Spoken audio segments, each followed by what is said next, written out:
প্রথমে বেগুনগুলো আমি এরমভাবে কেটে নিয়েছি। এবার এর মধ্যে নুন আর হলুদ ভালো করে মাখিয়ে নিচ্ছি।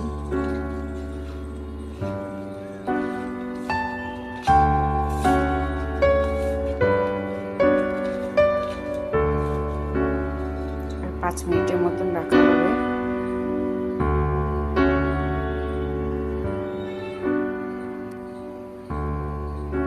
কড়াইতে তেল গরম হয়ে গেছে, বেগুনগুলো ভেজে নেব।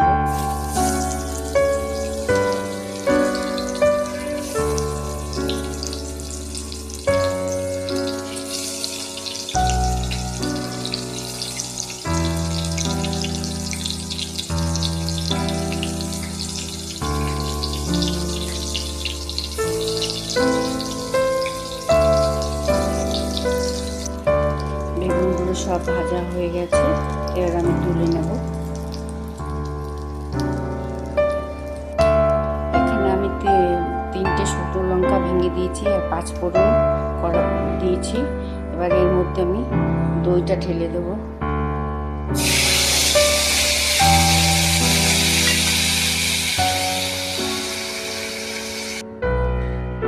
দই বেগুনটা হয়ে গেছে ভালোভাবে।